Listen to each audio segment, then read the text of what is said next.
ആകാശവാണി. നമസ്കാരം. വാർത്തകൾ വായിക്കുന്നത് സുധീൻ സൈനുദ്ദീൻ.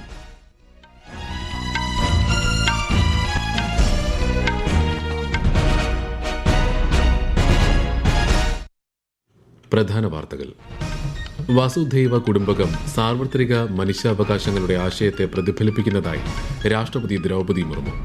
തിരഞ്ഞെടുപ്പ് പരിഷ്കരണത്തെക്കുറിച്ചുള്ള ചർച്ച ലോക്സഭയിൽ ആരംഭിച്ചു. വന്ദേമാതരത്തിന്റെ 150-ാം വാർഷികത്തോടനുബന്ധിച്ചുള്ള ചർച്ചയ്ക്ക് ഇന്ന് രാജ്യസഭയിൽ സമാപനം. പ്രകാശത്തിന്റെയും സാഹോദര്യത്തിന്റെയും ഉത്സവമായ ദീപാവലിയെ അദൃശ്യ പൈതൃക പട്ടികയിൽ ഉൾപ്പെടുത്തി യുനെസ്കോ. കേരളത്തിൽ തദ്ദേശ തെരഞ്ഞെടുപ്പിന്റെ 2ാം ഘട്ട വോട്ടെടുപ്പിനുള്ള ഒരുക്കങ്ങൾ പൂർത്തിയായി. തൃശൂർ മുതൽ കാസർഗോഡ് വരെ 7 ജില്ലകൾ നാളെ പോളിംഗ് ബൂത്തിലേക്ക്. 16 വയസ്സിന് താഴെയുള്ള കുട്ടികളുടെ സമൂഹമാധ്യമ അക്കൗണ്ടുകൾ നിരോധിച്ച ആദ്യ രാജ്യമായി ഓസ്ട്രേലിയ. ഇന്ത്യ ദക്ഷിണാഫ്രിക്ക T20 ക്രിക്കറ്റ് പരമ്പരയിലെ 2ാം മത്സരം നാളെ. വാർത്തകൾ വിശദമായി. പാർലമെന്റിന്റെ ശീതകാല സമ്മേളനം പുരോഗമിക്കുന്നു. തിരഞ്ഞെടുപ്പ് പരിഷ്കരണത്തെക്കുറിച്ചുള്ള ചർച്ച ലോക്സഭയിൽ ആരംഭിച്ചു. രാജ്യസഭയിൽ ദേശീയ ഗീതമായ വന്ദേമാതരത്തിന്റെ 150-ാം വാർഷികത്തോടനുബന്ധിച്ചുള്ള ചർച്ച ഇന്ന് സമാപിക്കും. ഇരു സഭകളിലും നടപടികൾ സുഗമമായി പുരോഗമിക്കുകയാണ്. അമൃത് ഭാരത് സ്റ്റേഷൻ പദ്ധതി പ്രകാരം രാജ്യത്ത് 160 റെയിൽവേ സ്റ്റേഷനുകളുടെ നവീകരണ പ്രവൃത്തികൾ പൂർത്തിയായതായി റെയിൽവേ മന്ത്രി അശ്വിനി വൈഷ്ണവ് ലോക്സഭയിൽ ചോദ്യോത്തരവേളയിൽ അറിയിച്ചു. യാത്രാ സൌകര്യങ്ങൾ മെച്ചപ്പെടുത്തുകയും സുരക്ഷ വർദ്ധിപ്പിക്കുകയും ലക്ഷ്യമിട്ടാണ് സ്റ്റേഷനുകളിലെ പുനർവികസന പ്രവർത്തനങ്ങളെന്നും അദ്ദേഹം വ്യക്തമാക്കി. एक अमृत भारत स्टेशन योजना आरंभ की है. आज के समय में पूरे विश्व में सबसे बड़ा स्टेशन का रिकंस्ट्रक्शन प्रोग्राम है. 1300 से ज्यादा स्टेशनों का रिकंस्ट्रक्शन चल रहा है. 160 स्टेशन का काम कंप्लीट हो गया है और ये पुराने समय से बहुत अलग तरीका है काम करने का. पहले केवल रंगाई पुताई करने को ही स्टेशन का डेवलपमेंट मान लिया जाता था. പ്രകാശത്തിന്റെയും സാഹോദര്യത്തിന്റെയും ഉത്സവമായ ദീപാവലിയെ അദൃശ്യ പൈതൃക പട്ടികയിൽ ഉൾപ്പെടുത്തി യുനെസ്കോ. ന്യൂഡൽഹിയിലെ ചുവപ്പുകോട്ടയിൽ നടന്ന സാംസ്കാരിക പൈതൃക സംരക്ഷണത്തിനായുള്ള ഭരണകൂട ഐക്യസമിതിയുടെ 20ാമത് സെഷനിലാണ് ഈ പ്രഖ്യാപനം. ദീപാവലിയെ യുനെസ്കോയുടെ ICH പട്ടികയിൽ ഉൾപ്പെടുത്തണമെന്ന നിർദ്ദേശം ഇന്ത്യ മുന്നോട്ട് വയ്ക്കുകയായിരുന്നു. ഓരോ ഇന്ത്യക്കാരനും ഇത് വൈകാരിക നിമിഷമാണെന്ന് കേന്ദ്രമന്ത്രി ഗജേന്ദ്ര സിംഗ് ഷെഖാവത്ത് പറഞ്ഞു. ഇന്ന് അന്താരാഷ്ട്ര മനുഷ്യാവകാശ ദിനം. 1948 ഐക്യരാഷ്ട്രസഭയുടെ പൊതുസഭാ മനുഷ്യാവകാശങ്ങളുടെ സാർവത്രിക പ്രഖ്യാപനം അംഗീകരിച്ചതിന്റെ ഓർമ്മയ്ക്കാണ് ഡിസംബർ 10 അന്താരാഷ്ട്ര മനുഷ്യാവകാശ ദിനമായി ആചരിക്കുന്നത്. എല്ലാവർക്കും പൊതുസേവനങ്ങളും അന്തസ്സും മനുഷ്യാവകാശം നമ്മുടെ ദൈനംദിന ആവശ്യം എന്നതാണ് ഈ വർഷത്തെ പ്രമേയം.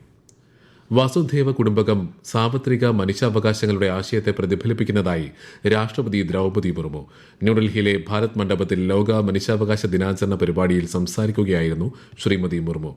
സ്ത്രീ ശാക്തീകരണമാണ് മനുഷ്യാവകാശങ്ങളുടെ പ്രധാന സ്തംഭമെന്നും രാഷ്ട്രപതി പറഞ്ഞു. Our ancient value of Vasudhaiva Kutumbakam, which means that the world is one family, is reflected in the idea of universal human rights. It is only up that India's sustained commitment to the human rights principles has been recognized globally. महिलाओं का सशक्तिकरण और कल्याण मानव अधिकार के प्रमुख आधार स्तंभ है. बेटी बचाओ बेटी पढ़ाओ अभियान के बेटियों की शिक्षा को बढ़ावा मिला है, विशेषकर उन क्षेत्रों में जहां बेटियों की संख्या कम है. മൈക്രോസോഫ്റ്റിന്റെ ഏഷ്യയിലെ ഏറ്റവും വലിയ നിക്ഷേപത്തെ സ്വാഗതം ചെയ്ത പ്രധാനമന്ത്രി നരേന്ദ്രമോദി. മൈക്രോസോഫ്റ്റ് ഇതുവരെ നടത്തിയിട്ടുള്ളതിൽ വെച്ച് ഏറ്റവും വലിയ നിക്ഷേപം നടത്തുന്ന ഇടമായി ഇന്ത്യ മാറുന്നതിൽ സന്തോഷമുണ്ടെന്ന് പ്രധാനമന്ത്രി സമൂഹമാധ്യമത്തിൽ കുറിച്ചു. മൈക്രോസോഫ്റ്റ് ചെയർമാനും സിഇഒയുമായ സത്യ നാദല്ലയുടെ സമൂഹമാധ്യമ പോസ്റ്റിൽ പ്രതികരിക്കുകയായിരുന്നു ശ്രീ നരേന്ദ്രമോദി. ഇൻഡിഗോയുടെ ശൈത്യകാല വിമാന സർവീസുകൾ 10% കുറയ്ക്കാൻ നിർദ്ദേശം നൽകി directorate general of civil aviation. തുടർച്ചയായ തടസ്സങ്ങളും അംഗീകൃത ഷെഡ്യൂൾ കാര്യക്ഷമമായി നടപ്പാക്കാൻ എയർലൈനിന് കഴിയാത്തതും ചൂണ്ടിക്കാട്ടിയാണ് തീരുമാനം.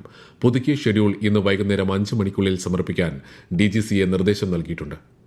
മുൻ ഗവർണർ ജനറലും പ്രമുഖ സ്വാതന്ത്ര്യ സമര സേനാനിയുമായ സി രാജഗോപാൽ ആചാര്യയുടെ ജന്മവാർഷികത്തിൽ ഉപരാഷ്ട്രപതി CP രാധാകൃഷ്ണൻ അദ്ദേഹത്തിന് ശ്രദ്ധാഞ്ജലി അർപ്പിച്ചു. ജനാധിപത്യ മൂല്യങ്ങളോടുള്ള അചഞ്ചലമായ പ്രതിബദ്ധതയിലൂടെ ഇന്ത്യയുടെ പൊതുജീവിതത്തെ രൂപപ്പെടുത്തിയ രാഷ്ട്രതന്ത്രജ്ഞനാണ് സി രാജഗോപാൽ ആചാര്യയെന്ന് ഉപരാഷ്ട്രപതി സമൂഹമാധ്യമത്തിൽ കുറിച്ചു. പ്രധാനമന്ത്രി നരേന്ദ്രമോദിയും സി രാജഗോപാൽ ആചാര്യയ്ക്ക് ശ്രദ്ധാഞ്ജലി അർപ്പിച്ചു. ശ്രീലങ്കൻ ജയിലുകളിൽ തടവിലായിരുന്ന 33 ഇന്ത്യൻ മത്സ്യത്തൊഴിലാളികളെ മോചിപ്പിച്ചു. തമിഴ്നാട്ടിലെ നാഗപട്ടണം, മയിലാടുതുറൈ, കോട്ടയപ്പട്ടണം, രാമേശ്വരം എന്നിവിടങ്ങളിൽ നിന്നുള്ള മത്സ്യത്തൊഴിലാളികളാണ് ജയിൽ മോചിതരായത്. സമുദ്രാതിർത്തി ലംഘിച്ചെന്നാരോപിച്ച് കഴിഞ്ഞ നവംബർ 3-നാണ് മത്സ്യത്തൊഴിലാളികളെ അറസ്റ്റ് ചെയ്തത്. സൌത്ത് ഗോവയിലെ വിനോദസഞ്ചാര സ്ഥാപനങ്ങൾക്കുള്ളിൽ പടക്കങ്ങൾ, കരിമരുന്ന് പ്രയോഗങ്ങൾ ഉൾപ്പെടെയുള്ളവയ്ക്ക് നിരോധനം ഏർപ്പെടുത്തി ജില്ലാ മജിസ്ട്രേറ്റ് ഉത്തരവ് പുറപ്പെടുവിച്ചു. നിശാ ക്ലബ്ബുകൾ, ബാറുകൾ, റെസ്റ്റോറന്റുകൾ, ഹോട്ടലുകൾ, വിനോദ സ്ഥാപനങ്ങൾ തുടങ്ങിയവയ്ക്ക് നിരോധനം ബാധകമാണ്. നോർത്ത് ഗോവ നിശാ ക്ലബ്ബിൽ 25 പേരുടെ മരണത്തിനിടയാക്കിയ തീപിടുത്തത്തെ തുടർന്നാണ് നടപടി. ഈ വാർത്തകൾ ആകാശവാണിയിൽ നിന്ന്.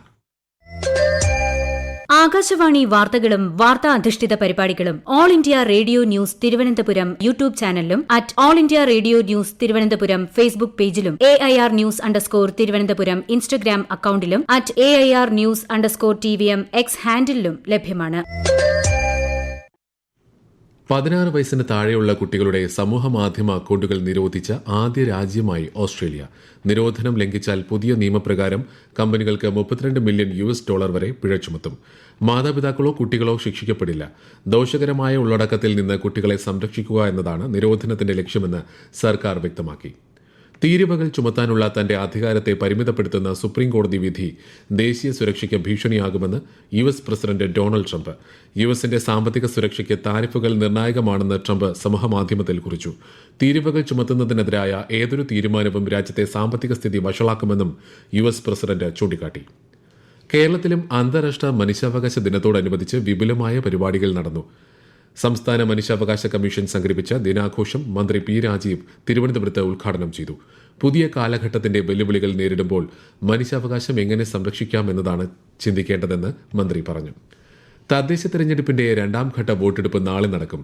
തൃശൂർ മുതൽ കാസർഗോഡ് വരെയുള്ള 7 ജില്ലകളിൽ നാളെ രാവിലെ 7 മുതൽ വൈകുന്നേരം 6 മണിവരെയാണ് വോട്ടെടുപ്പ്. ഇന്ന് നിശബ്ദ പ്രചാരണമാണ്. ഈ ജില്ലകളിലെ വിദ്യാഭ്യാസ സ്ഥാപനങ്ങൾക്കും സംസ്ഥാന സർക്കാർ ഓഫീസുകൾക്കും അവധി നൽകിയിട്ടുണ്ട്.